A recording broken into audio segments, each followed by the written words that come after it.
Mr. Chairman, the Chair. Alice Scott. Thank you, Mr. Chair.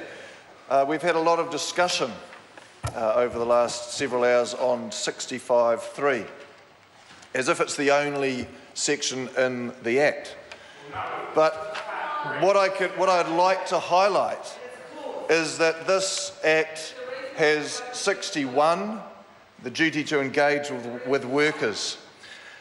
There's also an engagement required in 63, and the duty in 64, duty to have worker participation practices. So what I'm saying, sir, is that this bill forces, in fact, PCBUs and workers to collaborate, to work together, to engage, to communicate. And this is without 65(3). That is what it says. It must. There are words like must and will. And that is what, if you can read it, that's what it says. A PCBU must, so far as reasonably practical, engage with workers. So that's all about collaboration and communication. Reasonable opportunities for workers who carry work out to undertake on an ongoing basis. So and it all outlines the reasonable opportunities that allows workers to participate. So this is what has to happen.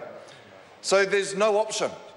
The PCBU, whether it's tallies or whether it's a farmer and wife with one worker, must discuss health and safety. Just like they talk about the financials, say the finances of the company. They must turn their mind to health and safety in all aspects.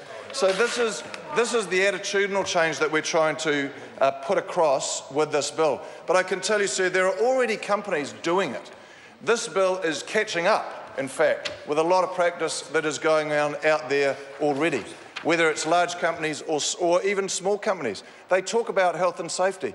In my business, they talk about health and safety all the time. It's important. It is important to workers and employers. So this bill is catching up in a lot of ways, and is also obviously leading the way for those businesses that don't participate, that don't engage their workers. And sir, 65(3) is really about practicality. I mean, as Minister Smith said earlier, do you really expect a husband and wife team on a farm to have a rep? I mean, in reality, they talk about health and safety in the morning around the toolbox. That's what happens. That's reality. There is no reason to have a set of compliance, another box to tick, just for the sake of it, where reasonable and practical legislation should not put a burden on those small businesses. And I'm not talking about high-risk businesses, I'm talking about small businesses, because that is what we're talking about and have spoken about much over the last few hours.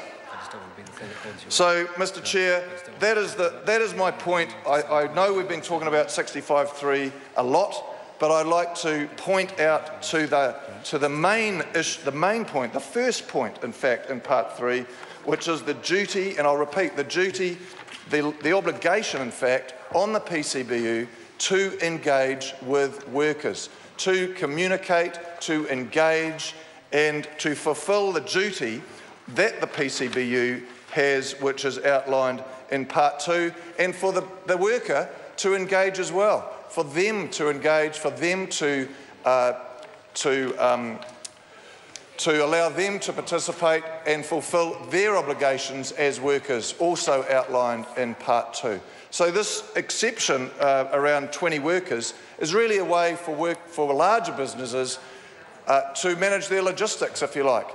See, the danger in making a rep across small businesses, in my view, is that other workers could become complacent. They could say, well, we've got a health and safety rep. We're not going to consider health and safety. We're not going to concern ourselves with the guy who doesn't wear his safety boots. We'll let the health and safety rep look after that. But in a small business, that's not what happens. That is not what happens. In a small business, everyone knows everyone else. In a small business, health and safety is at the top of their mind, and that is the way it should be. And as it stands, 65.3 is a practical and reasonable.